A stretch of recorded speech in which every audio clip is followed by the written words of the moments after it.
This episode of The Biggest Table is brought to you in part by Wild Goose Coffee. Since 2008, Wild Goose has sought to build better communities through coffee. And for our listeners, Wild Goose is offering a special promotion of 20% off a one-time order using the code TABLE at checkout. To learn more and to order coffee, please visit wildgoosecoffee.com. In this episode of the Biggest Table podcast, I welcome Andrew Arndt, the lead pastor of New Life East in Colorado Springs, to discuss his experience in ministry, his love for the church, and his new book, A Strange and Gracious Light. Arndt shares his deep-rooted passion for the church, influenced by his upbringing during the charismatic renewal of the 1960s and 1970s. He reflects on seeing the church with clear eyes, acknowledging both its flaws and its beauty. The conversation delves into the importance of the church calendar, embodying the story of Jesus, and practicing hospitality. We also explore the challenge of avoiding a consumerist mentality in the church and the importance of embodying kingdom values in daily life. I hope you enjoy the episode.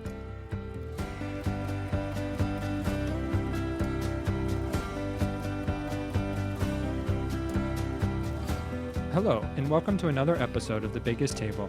I am your host, Andrew Camp, and in this podcast, we explore the table, food, eating, and hospitality as an arena for experiencing God's love and our love for one another. And today, I'm thrilled to be joined by Andrew Arndt. Andrew is the lead pastor of New Life East, one of 7 congregations of New Life Church in Colorado Springs, where he also hosts the Essential Church podcast, a weekly conversation designed to strengthen the thinking of church and ministry leaders. He previously served as lead pastor of Bloom Church, a neo-monastic, charismatic, liturgical, justice-driven network of house churches in Denver. He received his MDiv from Trinity Evangelical Divinity School and DMin from Western Theological Seminary, and has written for Missio Alliance, Patheos, The Other Journal, and Mere Orthodoxy. He is the author of Streams in the Wasteland, All Flame, and A Strange and Gracious Light, which was just released on April 15th. He lives in Colorado Springs with his wife Mandy and their 4 kids. So thanks for joining me today, Andrew. It's great to have you. So glad to be here. Thanks, Andrew. Yeah. So you've been a pastor for a number of years, if I'm not mistaken. And so, as you think and look back over decades of ministry, what comes to mind for you? I know it's a big question. We're just going to jump right in and sort of, curious what you've seen and witnessed. And man, what comes to mind? I am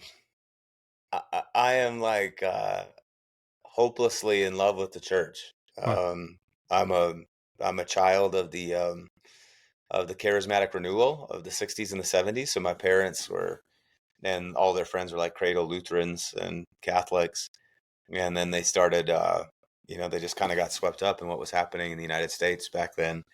The power of the Spirit, and they planted a church in the late 70s, and that's the church that I grew up in, which was flag waving and tambourine, all the stuff. Yeah.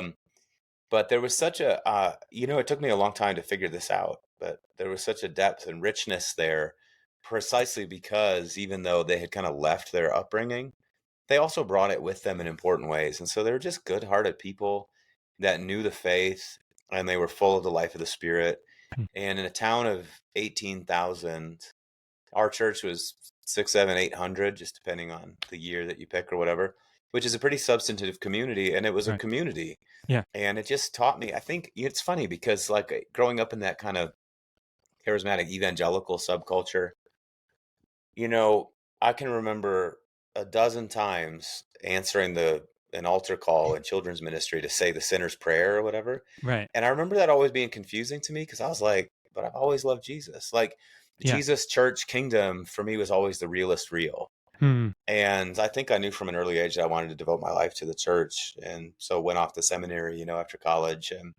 And now here I am 20 years later after seminary. And so, when I look back on it, I think I'm more in love with the church than I've ever been. I really love it. I also think I see it with much clearer eyes. Yeah. I've seen how the sausage is made, and it's not pretty sometimes. No. And either we believe that there's a gracious God who's holding it all together and carrying us to a good conclusion, and whose grace outpaces all of our failure, or we think that this is just a huge waste of time. And I don't know. I keep deciding for the grace of God. I keep deciding for Jesus. the disciples thing in John 6, where Jesus is like, "Are you guys going to leave too?" And Right. they're like, "Where would we go?" That's kind of how I Hmm. feel. I'm like, if you have chosen these people, and that includes me, I'm a hot mess, Right. then I'm staying with it. It seems like this is your plan. I believe in you, so I'm sticking with you. So I see it with clearer eyes, and I think I'm more in love with it and more continually surprised by the grace of God than I ever have been. That's amazing, because it's easy, like you said, when you see how the sausage is made, it's either you want to completely reject it or you hold fast, and it's hard to find a middle ground. Yeah, Um, but what has sustained this love then for you? Like how have you continued to cultivate not only a love for yeah, Jesus, like, but a love for his community, his bride? yeah.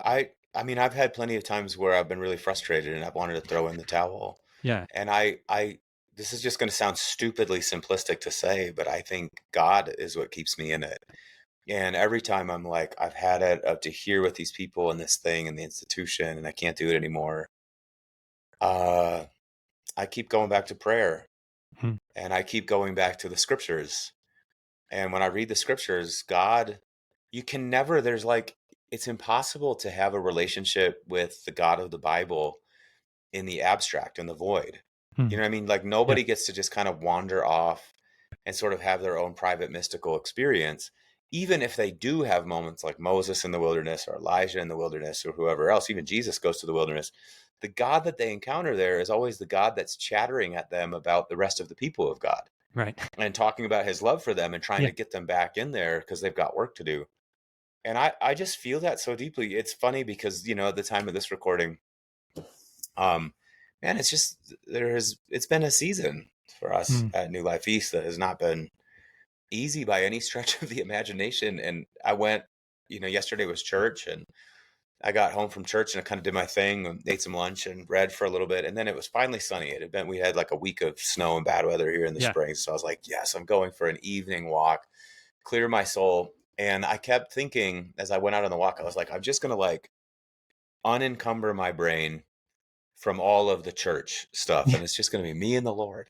And I got 30 minutes into the walk. And as I'm just in a space of the adoration of God, God keeps talking to me about the church. He keeps talking to me about these people. So, Hmm. and I just think that's covenantal, Yeah. like I just think that it's like one of my favorite theologians, the great Swiss theologian Karl Barth, basically says that in covenant, God, he takes his people to himself and Hmm.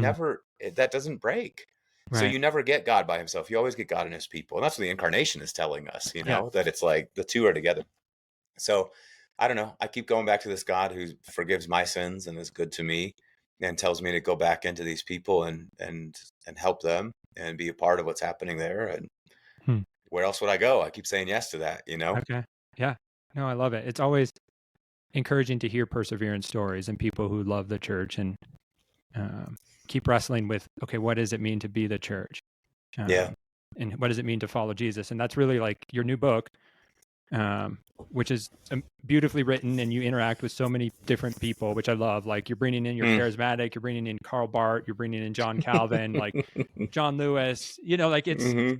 All over the map. you're all which is great, right? It recognizes the beauty of this diverse body that we're a part of, right? Like you're Yeah. not pigeonholed, but it seems this book is is a love letter about Jesus for your Mm, people. It seems, mm, mm. and so like while you love the church, you also see that we don't always get Jesus right. It seems, or we have a Yeah. smaller Jesus. So like can you help us understand or unpack like why this book at this specific time? Like, you know, Yeah. Yeah. Yeah. Yeah. I think why this book at this specific time is an interesting question. I think I think I have been in love with Jesus since I was young, and I think I've been fascinated with Jesus since I was young. And I think, Andrew, one of the gifts that the charismatic tradition gave to me was that it didn't just give me a doctrinal Jesus. hmm, Do you know what I mean? yeah, So it didn't just give me a Jesus that was like, he lived in the first century. This is what we say and believe about him. But it gave me a living Jesus. yeah, That's to me, that's the essence of the charismatic expression, is that like God is here. I mean, I can't tell you how many times I heard us say when I was little, wherever two or three are gathered in the name, he's there in the midst of them. So it was this felt sense Hmm. that Jesus was in our midst, walking and talking and speaking and doing things. And that in some way that I didn't even have good language for at the time, Jesus, who he was, even the history of Jesus, like the story of Jesus. Like when Right. we read the Gospels, we didn't read them as like, wow, that's so cool. In the first century, he healed somebody. Yeah. When we read the Gospels, it was like, wow, he's healing somebody. So Hmm. like in that way, like the charismatic intuition created this sense that like the history of Jesus was contemporary with our own history. Hmm. And I didn't have good language for that at the time, but Right. I've since come to see in some of the great theologians, Barth's a good example of this. I mean, he basically, one of the themes that you see in his work is that in the same way that Jesus is like the King of Kings and the Lord of Lords, his time is also the time of times, Hmm. which means that the story of Jesus is actually the meta story that wraps around and is contemporary with all of the stories. And so I think in 20 years of pastoral ministry, what circumstance and the weight of pastoral ministry have driven me into is this sense that when the New Testament says that Jesus is sufficient for all things, it must be true. So how and in what way is he sufficient for all things? Hmm. And what I've come to see is that this story of Jesus, and the story teases out the identity of Jesus, it's always enough for the church, and not just Hmm. enough for the church, it's more than enough for the church. And so as I'm trying to lead people into the fullness of truth, as I'm trying to lead them into that life and that more abundantly, John 10:10, the only resource that I've been given to do that is by saying, have we seen this one? Hmm. Have we seen the one who is the Alpha and the Omega? Have we seen the one who is the fullness of God? Have we seen the one in whom all the treasures of all the fullness of the Godhead dwells bodily, and all the treasures of wisdom and knowledge? Have we seen him? Do we know him? Hmm. And there's been a burden for 20 years just to give that away to people. So what's funny is you asked like, why this book right now? When I started writing it, I was really writing it as like a memoir slash meditation on like the art and the craft of preaching. Okay. Um, and I was working on my doctorate at Western Theological Seminary. So this was going to be my project. I was like, I've been preaching for 20 years. I think I might have something to say about it. Let's give it a Right. whack. Yeah. And I started writing about the art and the craft of preaching. As I got into it, I was like, I actually am less interested in how preachers say what they say. And I'm much, much more interested in what we're talking about, Hmm.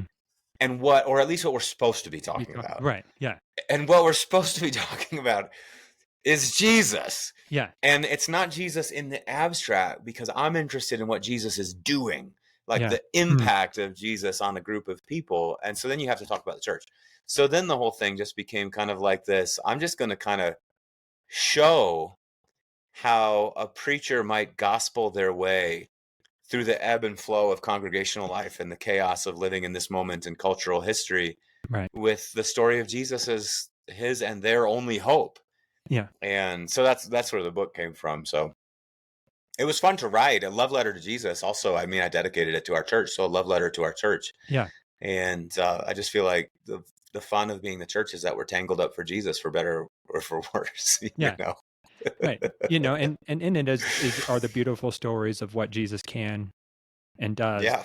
for your people. Like, you Mm, share amazing stories of what you get to mm, a front row to see. And that's sometimes the best part of being a pastor is you get to see what yeah. few people get to see in people's lives, for good Yeah. and for bad sometimes, right? Like sometimes And yeah, we have to make phone if- calls that are hard. definitely. And I mean, you asked like, what keeps you coming back to it? It's that I keep seeing the Lord Hmm. in these moments that sometimes are just desperately hard. Right. And I go there and I go, I didn't expect Jesus to show up, but I just bumped into him again. Yeah. And now, like, what that's done is that has deepened my own appreciation, and Hmm. it's deepened my own understanding of who he is and what he does. So pastoral work can be like so exhausting, but I just think it's like Eugene Peterson would have said and did say over and over again, it's the middle of the action. Right. That's where, like, when we think about, like, we say the Nicene Creed, every couple weeks in our church. And one of the things I love about the Nicene Creed is that it's Father, Son, and Holy Spirit, these great Yeah. affirmations, three big stanzas.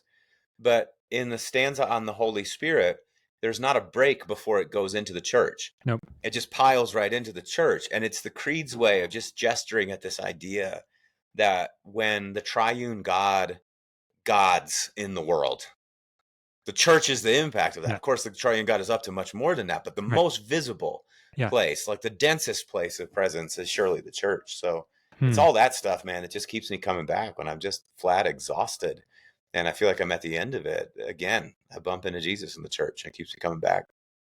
No, that's beautiful. And like you said, like stories matter and the story we tell matters. You have this quote, and it says, "That is quite simply what the story of Jesus is all about. The way in which God, by his Christ, gathers us up to himself and glorifies us with him in the midst of this world." That's right. Yeah. Yeah. Do you sometimes forget Yeah. what you write? You're like, oh, yeah, that was good. Huh? Who said that? That's Who said- brilliant. That's brilliant. But Oh, how do we keep getting the story of Jesus right? Because it seems in America, like having conversations and you see the polarization and you see this tug, of some people who want Jesus to serve their nationalistic ends, and you yeah. also like see progressive wanting Jesus to serve their ends. Yep. And so how do you seek to bring the fullness of Jesus so that like we don't get we don't make Jesus into our own image? Because that feels like the Yeah. greatest temptation is like how we constantly want Jesus on our terms. But Man, that's yeah. That's such a question, such a great question. And maybe it's the question, how do we not turn Jesus into an idol of our own making, but we let him.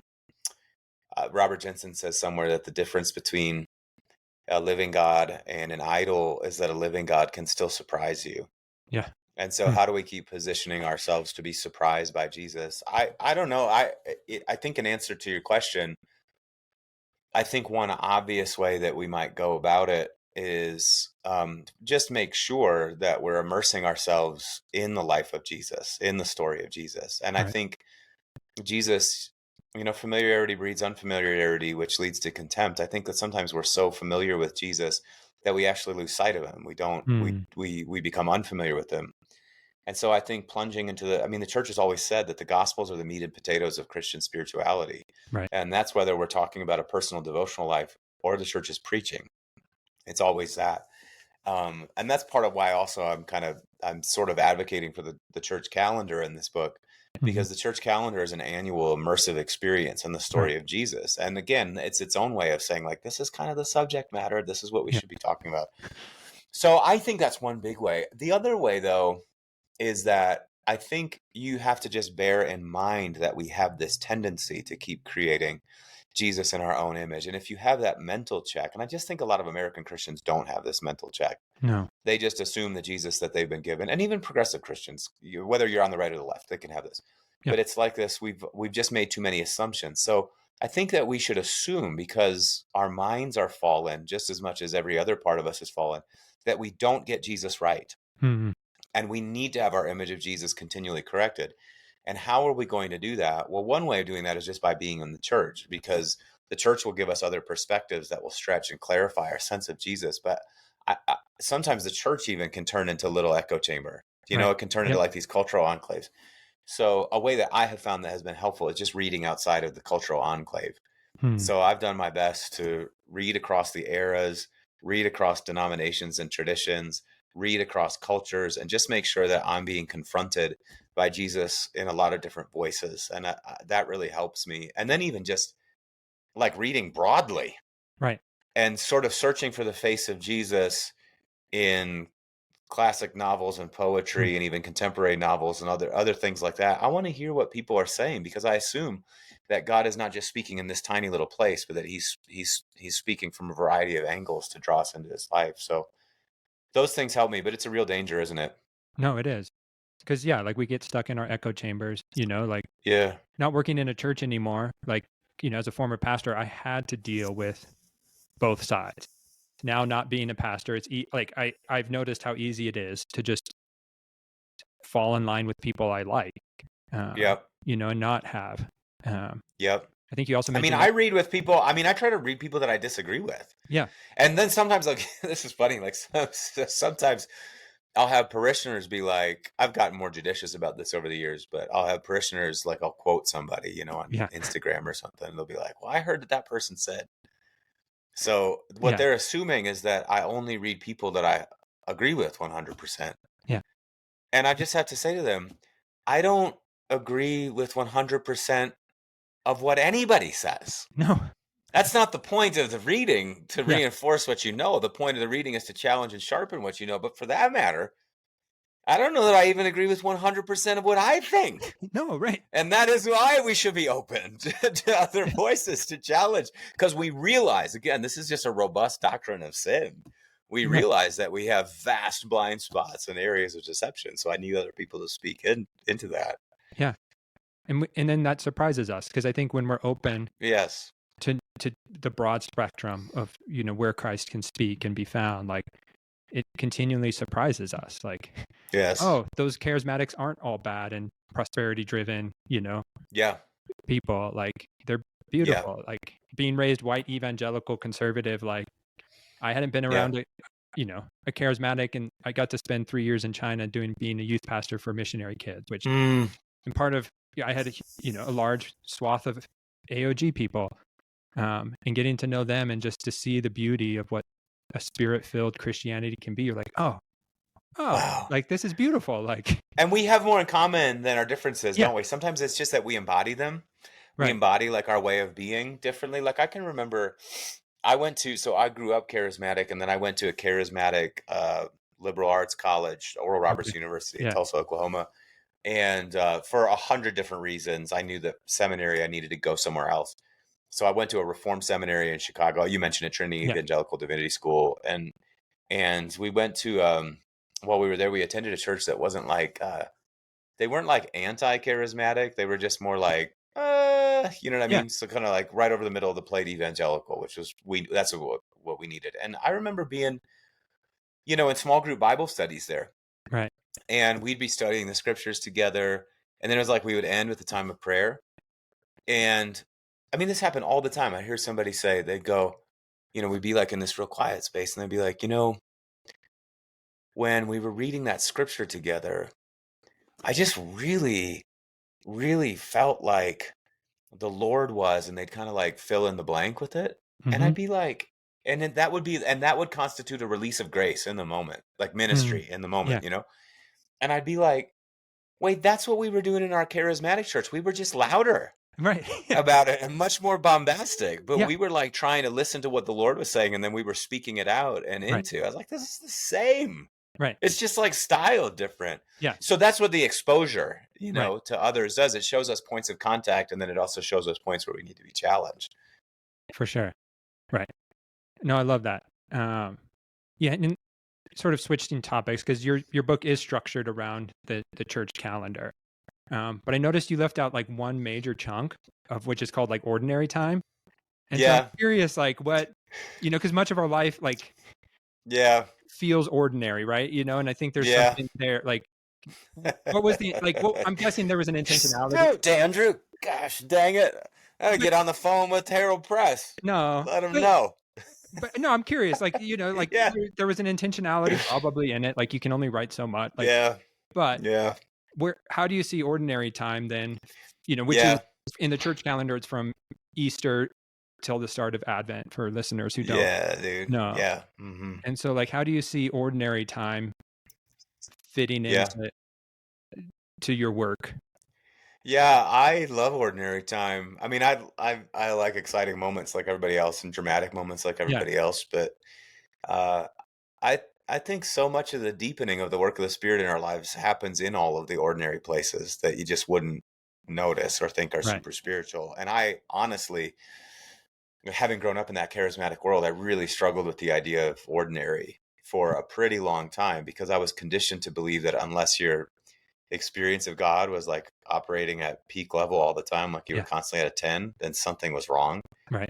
And since then, I've just come to appreciate, Paul was like, make it your ambition to lead a quiet life, Yeah, and so much of the discipleship that's given to us in the scriptures is discipleship into the ordinary. I mean, Yeah. Proverbs, you know, Right. Proverbs is like, so you've been filled with the Spirit. Now brush your teeth, Right. make your bed, Yeah. clean up your room. And you're like, I thought it was going to be more dramatic than this. And the Bible's like, well, yeah, it will be at times, Mm-hmm. but these things are actually the things that form a life, and you Right. need that.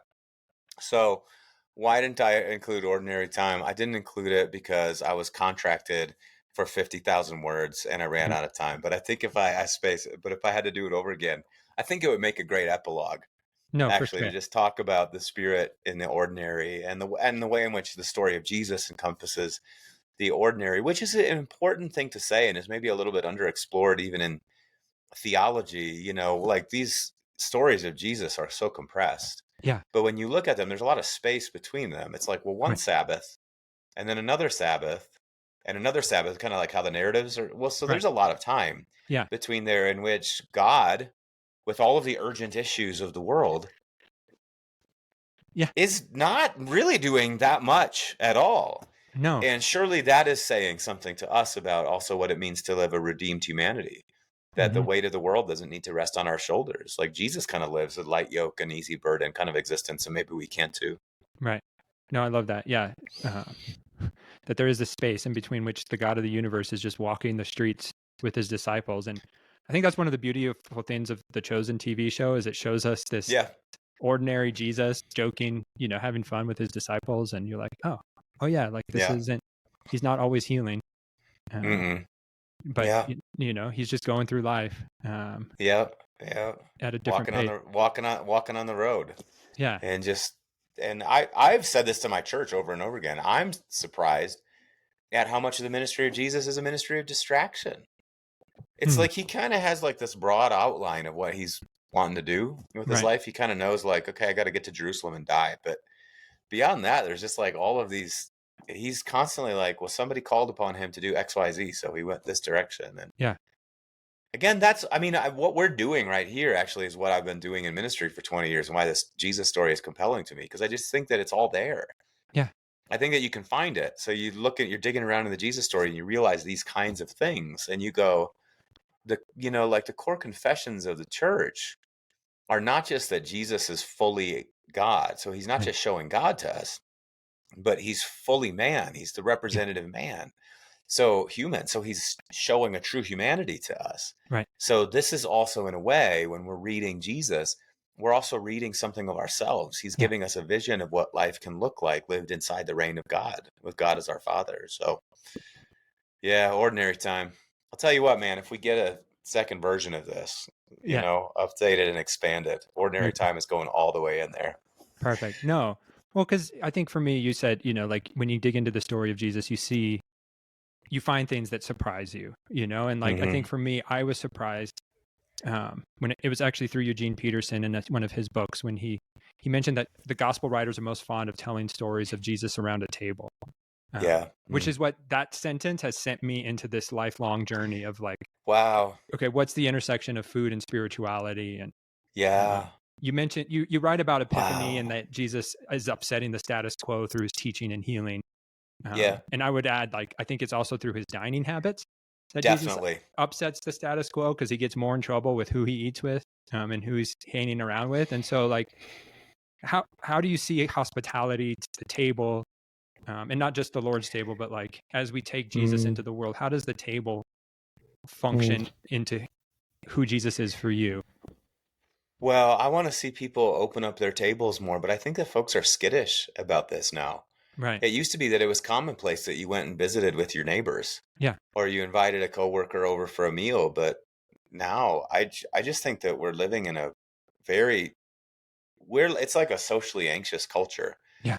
and we just don't know how to do this. We now are so deep in the social media revolution Right. that it's almost like we only know how to relate to with one another with our thumbs. Yeah. And surely that's its own kind of conditioning. So I think we have a real uphill battle to fight. And I think that we might need to explore some intermediate spaces with people Mm. before we get them at Yeah. the table, because the table is kind of a tall ask.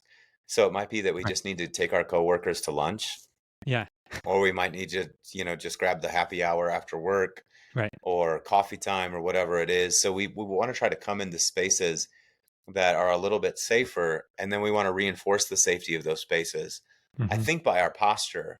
And our posture, I think, has got to. Here is the thing that I mean, I just think the polarization of our culture is one of the evils of our age. Yeah. I mean, it's tearing us to pieces. It's Yep. like, Right. I'm just charismatic enough to say it's a principality and a power. And so, like, the weapons of our warfare are not Yeah. carnal, but they're mighty to the pulling down of strongholds. What might we do? Well, we might just consider a posture of compassionate curiosity Hmm. with our Yeah. coworkers and our neighbors, the people that are different from us. Just listen to them. Here's our story. Let things come out in the open. And as we see points of contact and also difference, learning to hold difference in a space Right. that's safe Yeah. can really help, like, rehumanize us. And then as the Spirit grants us opportunity, I do think just opening up our tables, Yeah. our homes, is such a big deal. So, like, one of the things that my wife and I do every year during Advent is we host a community brunch at our Hmm. house. And so we fling open our doors, we send out invites, and then we fling open our doors on a Saturday morning. And we tell people it's a potluck, so bring some stuff to share, 10 o'clock. Right. And we're all going to be together and eat some good food and drink coffee and catch up with one another. And you know how it is. I mean, you've got kids and you're in the Yeah. professional world, and our schedules are really full. Yeah. So once a year sounds like not very much, but it is astonishing to us how quickly that year rolls back around. If you tried Right. to do it once a month, it would be like untenable. And furthermore, Andrew, we tell people it's a 90-minute gathering. Right. So we go, this is going to be 10 to 11:30, so it's not going to take up your whole day. No. And I'm not going to try to lead an awkward discussion. Mm-mm. And I'm not trying to sell you the gospel here. That's not Right. happening here either. No. We just want you to come and get to know your neighbors and feel safe. And the upshot of it is that the people who are believers in our neighborhoods are getting to know these folks who are not believers and inviting them to Right. church. And some of them are coming to church and coming to faith, and awesome. Yeah. And so I think we need to center in that. I'd love that what you're doing with the biggest table is so cool to me, because when you look at the history of the church, one of the things that you realize is that hospitality really was the church's evangelistic strategy in the first Right. few centuries of the church. So we think of hospitality as a nice dinner party with friends, Yeah. but the church thought of hospitality as the practice that you must engage in, because this God has opened up God's own life to us. God is hospitable. Yeah. The reconciliation that takes place in Jesus Christ is fundamentally an act of hospitality whereby God overcomes the differences Right. and he brings us home. And so what would Christians do if that story was true? Well, they might sit down with people and eat with them. Exactly. Yeah. And see what the Holy Spirit did with that. Right. Yeah. And we practice hospitality because in doing so, we might be entertaining angels unaware. Like Yes. we never, like, I think for me, and so long it was like, okay, I'm hospitable so I can show Jesus to the world. But what if the Right. better question to ask is, who can Jesus be for me and who I entertain? Yeah. Like, where can I meet Jesus? Like, Matthew Yeah. 25 isn't taking Jesus to the prisons, it's recognizing Jesus No. in the prison. Oh, Um, man. and so it's Wow. like hospitality has to re-engage this, okay, where can I meet Jesus? Because if Yeah. Jesus, like your book says, if Jesus is everywhere Wow. and is uplifting this world and is filling this world, like there's no place we can go where it's not, his holiness isn't Yeah. prevalent. That's Like right. hospitality Uh, is no longer a yoke of me taking Jesus, but of, okay, where is Jesus going to show up for me today? It's like entering into the hospitable flow of whatever the Yeah. Spirit's doing. You know what the coolest thing to me about that parable is, by the way, um, is that the righteous are so conditioned to be hospitable, Right. and do you know what I mean? Yeah. And to just show kindness Right. to those that are on the outside, that they don't even. It's not that they didn't recognize Jesus. Right. More fundamentally, they didn't even know they were doing it. Yeah. And that is a thing that I think we Mm. must fight to reclaim in our discipleship. It's sort of like the people that are really good at prayer are Right. praying all the time, even when Yeah. they don't realize they're praying. Right. And I think that's a thing that the church can recapture. That it's Mm. like we're hospitable, we're kind all the time, and we don't even know that we're doing it. So Yeah. that when Jesus says to us, you did it for me, we go, when did we didn't even realize we were doing it because it was so in our nature to do. Right. Yeah. And like you said, it's not about setting a nice table. It's not about laying out my best china and having a Martha Stewart table. Yeah. But it's okay. Who is Jesus? Who can I bring? Who can I be for this neighbor today? And who can I bring a presence of welcome today, and be a person of belonging? That's right. And what does this moment require of me? Yeah. And it's not some standard that I'm trying to fulfill. It's just I'm trying to be responsive to the moment, because even the call to hospitality can become a kind of burden Yeah. that we place on ourselves, where it's like, well, was I hospitable enough? Right. And I don't think that the Lord wants us to carry that either. I just think he wants us to go, did you just see what I was doing in the moment? Just do what the moment demands. Right. And watch what I do with that, and you don't have to judge yourself around this. Just go, be there. Right. Like where I am. Yeah. Be consistent, be present, Yeah. be nice. Yeah. Yeah. Great, man. Great advice. Right. Well, I'm in wine sales, and I'm not a sales guy. But when I was getting hired, people are like, my company was asking, like, can you be consistent? Can you show up? And can you listen? And I was like, yeah, I think I can do that. And like, Wow. great. And Wow. you start to see it pay off. Like, did it happen overnight? Sales? No. But like over time, I've showed up, I've been consistent, Wow. and without forceful, and people respect that. Yeah. And so I think, you're like, okay, evangelism doesn't have to be a used car salesman technique. Yeah. I just got Andy Root's new work. I don't know if you're familiar with Andy Root's work, or I'm read familiar him. with him. Yeah, but I don't know the new book. Evangelism in the Age of Despair. Oh, wow.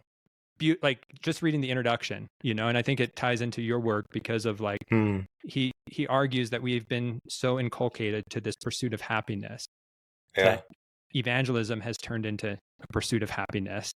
That really, whereas evangelism is entering into a ministry of consolation where we meet each other in our sadness.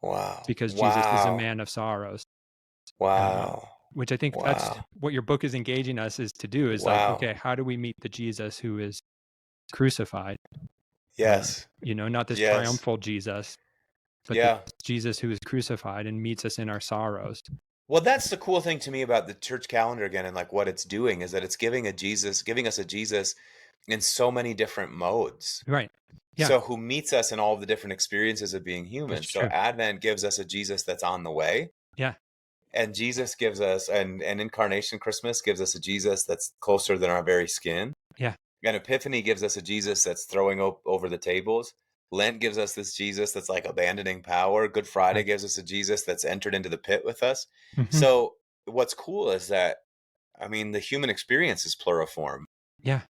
It's not one thing. No. It's so many different things. And because Jesus has taken on our whole humanity, he meets us in all of those places, which is great for us in our evangelistic efforts. Right. Because what it does is it gives us eyes to see that we don't need to just like, growing up in the charismatic and evangelical world, when we preached the gospel to people, it was always just about death and resurrection. Yeah. As though mere atonement or only atonement were the only thing that a person needed. Right. But what you see when you look at the whole story is that Jesus comes to us in all these different modes, which liberates us to be like, maybe the way that you need to hear the gospel today is that Jesus is in the pit of despair with you. He's gone there with you as the forsaken one. Or maybe what you need is that your life has kind of flattened out with hopelessness and there's no life left in it. Well, maybe the Jesus that you need to meet is the Jesus who pours out the gift of the Spirit upon you. So you know what I mean? Like it allows us in our conversations with people to be nimble and to apply the medicine of the gospel in just the way that it needs to be applied. For sure. To the people that we're talking to. Right. And not 7 steps for a healthy marriage. That's right. That's right. But Jesus, look at the face of Jesus and here see him. Yes, exactly. Right. No, I love that. Because, and this is where, you're a pastor, your livelihood depends on being a pastor and preaching. But do you ever think that the evangelical culture we need to rethink what we do for church, or like that church needs to shift, or like, because I think preaching has its place, but also like we're so inculcated, like you said, with digital media. We have 5 hours a day of Fox News or CNN or just reading headlines, and like news is just. I'm anxious, with the news today. And so like how can the church and how can Christ's body be something for people in the throes of what our culture's throwing at us, literally, from political upheaval to racial upheaval, economic upheaval, right? Like everything is an upheaval right now. And so like, how do we use Sunday, but also have a church that is more than just a Sunday, if that makes sense? Yeah. Well, yeah, for sure. I mean, I think it's a couple things. I think one thing is this is part of the reason that I think the church has to go back to its deepest roots of the faith. And so we have to go all the way back, not just to the Gospels, but to first, second, third, fourth, fifth century patterns, and then try to see how those patterns have endured over 2,000 years Right. of church history. And then we need to try to be the church in ways that are consistent with those patterns. I think that's part of what it means to have the house built on the rock. It's just it's a sturdy foundation, and we have endured some storms of late in as the church in this culture. Sometimes I just listen to Christians talk, and I think they're a little too rosy about the future and where the culture is going. And I go, Right. I think that there are storms to come. I just think that there are like waves still. So what are we built on? What's the house built on? And I want it built on the most substantive things. The other thing, so that's all of the gospel truth, and that's the great tradition. We know what we're talking about. But I think that those things also need to be embodied. And what modes does embodiment take?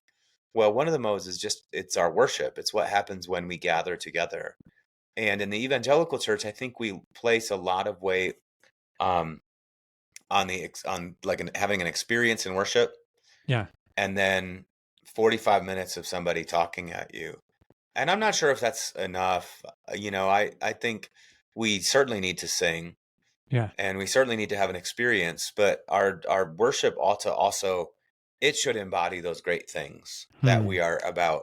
And it shouldn't just be about an experience, but it should also be a place where we're offering up prayer together. Like different kinds of things are happening that are rooting us and grounding us in a kind of kingdom humanity, And then, man, I'm just going to get in trouble for saying this, but I can't listen to that much preaching anymore. Because I just think a lot of it is like, we're just talking way too much. And this is going way too in the weeds about practical life, this and that. I just think the mystery has to keep getting put in front of people. And then we have to keep calling people to the promise of the gospel and the commands of the gospel and saying, this is all that's given to you. And this is what is required of you. And we have to say that over and over again. And then we have to try to work really hard to create communities that are good communities of care. Yeah. Where people are not just coming to a flashy thing that happens on Sunday, but there are so many different points of contact. And it's, again, talking about the body, it's an embodied in terms of the body of Christ. Yeah. They're fully integrated in the body of Christ. And that is very difficult to do. No, it is. Because of the sheer level of distraction and mobility of our culture. And also because we're living now in such a consumerist church milieu. Yeah. That people get offended and they go, oh, okay, well, what I'm supposed to do is I'm supposed to go find another church. Right. They don't even entertain the idea that might be the wrong approach. They actually think they're doing the right thing by going to another church. They're like, well, that church is unsafe. I'm going to unfriend them, cancel them. Yeah.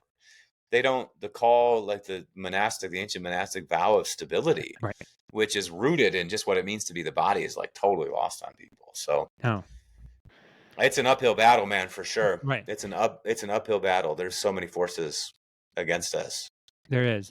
But like you said, and you quoted John Lewis of like, we live, what's the actual quote? Just because I want to make sure, because it's as though it has already happened. Yeah. Yeah. As though it has already happened. And, I talked with Malcolm Foley, who has a new book on the anti-greed gospel. And he wrote like that, our job isn't to change the world, but that to recognize that Jesus has already changed the world. Bingo. And that's sort of what John Lewis is getting at too, of like, okay, we live as though it's already happened. Yeah. And inspiring that hope is really, it is challenging. Wow. But I think that's that's the Wow. call, right? Like that's what we're Yeah. Yeah. Do you know what? It didn't make it into the book on the John Lewis thing was that in that interview with Krista Tippett, one of the things that he talked about was he talked about how in the middle of all that civil rights stuff, one of the things that they would do is they would set up these they would set up these situations where you would like train for the scenario.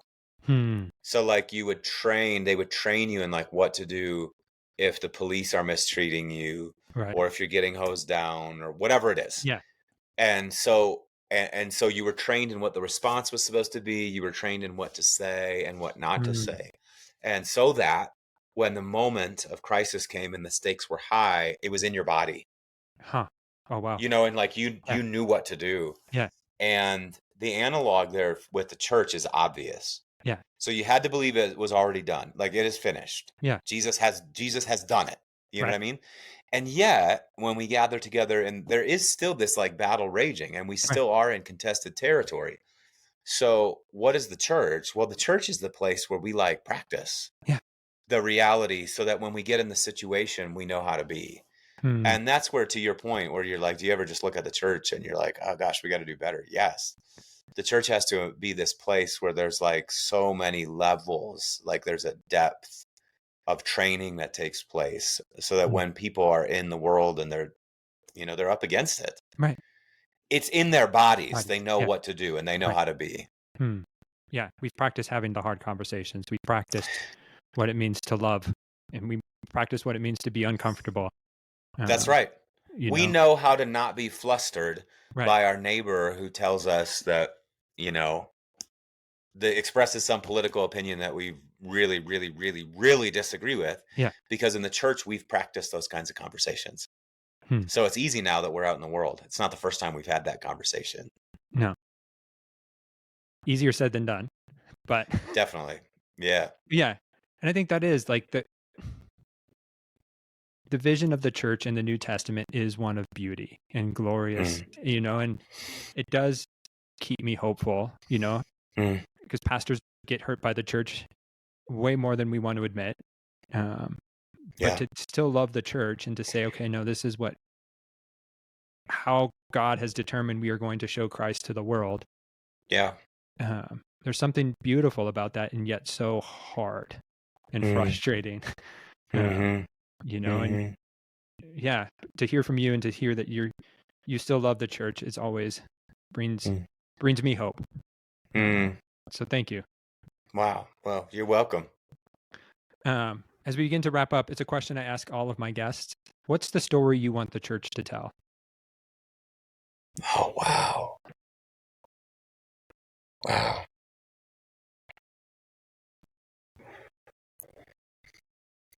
We tried it. And it works. Jesus is sufficient and more than sufficient for all that we will ever face. And I want them to say that especially to the next generation. Yeah. That's about to enter into the struggle. Right. And wants to believe it, but isn't sure. I want them to go, you can trust it. You can throw your life into it. It works. It works. It probably doesn't work the way that you think it's going to work. No. But it works. This is the truth. Yeah, I think that's a great question, man. I think that's what I would say. I love it.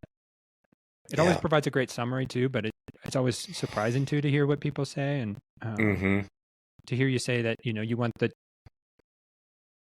a new generation to hear that we have tried it and it works. Yeah. I think, what that would look like and what that would mean in this climate that we find ourselves in, that where it feels so polarizing, so unstable.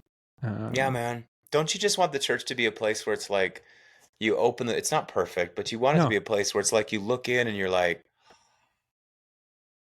oh, that's what it could be. Right. That's how we could be. Yeah. Like, it's like the church is when you look into it, you're going, the kingdom of God. And that's the New Testament. Paul says that when y'all are together and you're worshiping, praying, and prophesying, if somebody doesn't believe, winds up in your midst, won't they fall down on their faces and worship God, saying God is really among you? That's what I want from my church. I just want it to be a place where it so looks and feels like heaven. The atmosphere is so thick with heaven that you go, oh, this is what it is. Yeah. This is how God made us to be. Like, Right. it's like you're not, it's not just that people are talking about the gospel, it's that you're seeing it. That's what I want. No, for sure. And it may push us out of places we're used to being in, Yeah. but it might still be exactly what we need. Yeah, exactly. Because Yeah. we may not have the power or the prestige or the position we once thought possible, but I think, to show Yeah. people a glimpse of heaven. Yeah. Yeah, that's where we can exhale, Yeah. but then also still be moved towards compassion and justice towards the rest of the world. Wow. Yeah, Yes. Amen. I agree. yeah, may it be so. Mm-hmm. And then some fun questions to have a little fun because we've had a heavy Yeah. conversation. Some fun Yeah. questions about food. What's one Okay. food you refuse to eat? Brie cheese. I won't do it. And I thought we could be friends. I can. I can go for funk, man, but there's some kind of funk on there that I won't do. Okay. So you can do some funky cheeses, but not like brie? Yeah, man, but not that one. There's just something about it that, like, the revulsion thing, like, just is real high with me on that. Okay. Yeah, it's a no. It's a hard no. All right. Good. Yep. All right. My wife and I love cheese, and I love stinky cheeses. Like, Yeah, give me a good stinky cheese, and I'm in heaven. I'm But with you, but not that stank. I don't do it. okay, that's fair. Then on the other end of the spectrum, what's one of the best things you've ever eaten? Do you know, I've always told people the best bite of food, the best single bite of food I ever had in my life was at this gourmet burger bar in Minneapolis, Minnesota. And the burger was, they called it the 60-40 burger. So it Mm. was like the patty was like 60% a mix of like sirloin, chuck, and something else, ribeye maybe. And then 40% was bacon. Oh, And so then they cooked it perfectly. And then they yeah. topped it with 3 slices of applewood smoked, like candied bacon, with Mm. a smoked cheddar cheese and like this beautiful mustard thing that they had created on a brioche bun. And I'm sure that you've experienced this before in your life. It's really a blissful experience, but Yeah. I bit into it and it was so tasty that I didn't want to chew it. I Mm. was like trying to figure out a way to freeze that moment Yeah. in time. It Yep. was so delicious. So, and it was good to the last bite. That was the best bite of food I ever had.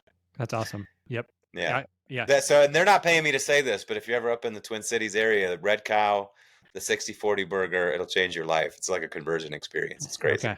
Yeah. There's something about a good burger that can just do. Yeah. Yeah. I agree. Like a good burger is one of those foods that I could just eat all the time. I can't because I would feel horrible about myself. Yeah. I But mean, it's okay. I tell my family I consider a day a failure if I haven't eaten a bacon cheeseburger, so I don't yeah, always win on that one, but that's fair. Yes. No, I've had some bites like that too, where you're just like this I want this bite Yeah. forever, and I feel like there's some spiritual correlations with that. But It felt like eternity or something, yeah, It's like just on the cusp of heaven. It was amazing. yeah. Jesus breaks through. Jesus surprises us. Yeah, he did. He totally did. Uh, And then finally, there's a conversation among chefs about last meals, as in if you knew you only had one last meal to enjoy, what would it be? And so if Andrew had one last meal to enjoy, what would be on your table? yeah, man. I mean, I'd be eating that 60-40 burger. Okay, Yeah, nice. that would be it. And then my wife makes a triple chocolate cake. Hmm. I don't really eat sweets anymore. It's like Okay, a thing in my 40s. I've like kicked sugar and carbs and all this stuff. But I mean, if I gotta die, it's yeah, 60-40 burger and my wife's chocolate cake, and that's the end. That's the end. sounds good to I'm me. done. Yeah, I did right. Yeah, it. yeah. You don't got to worry about any repercussions, any heartburn, any No, bloat. the No, inflammation that's gonna come and the no. bloating, it really doesn't matter. I'm gonna die. So Yeah, yeah, that's what I'm eating. no. Perfect. I love it. Yeah. Awesome, Andrew. I've really enjoyed this conversation. Really appreciate your heart for the church, for Jesus. And if people want to learn more about your work or find other stuff about you, is there a place they can find you? Yeah, I've got a couple different books that you can find on Amazon. The one's right behind me. It's on the Desert Fathers and Mothers, so kind of the Yeah. proto monastics. I wrote that a few years ago. Really fun book. And then I wrote a different one a couple years before that called All Flame, which was like an exploration of how the Trinity forms us, and particularly looking at how the Trinity comes to us in sorrow and suffering. And that Oh, was wow. a really meaningful book to write. It was super personal. But they can follow me you can find me on Twitter and Instagram and Facebook Yep. or X or whatever it is. The Andrew Arndt is where you'll find me on X and Instagram, Andrew Arndt on Facebook. And then I'm on Substack too. I've been doing that. So they can look me up on Substack Gotcha. and follow my writing there. Yeah. Perfect. And then your podcast as well. Yeah. So Yeah. awesome. The Essential Church podcast. The Essential Church podcast. So awesome. Really appreciate it. Thank you, Andrew, so much for this conversation. You're welcome. Thanks for having me, man. No, it's been a privilege. And if you've enjoyed this episode, please consider subscribing, leaving a review, or sharing it with others. Thanks for joining us on this episode of The Biggest Table, where we explore what it means to be transformed by God's love around the table and through food. Until next time, bye.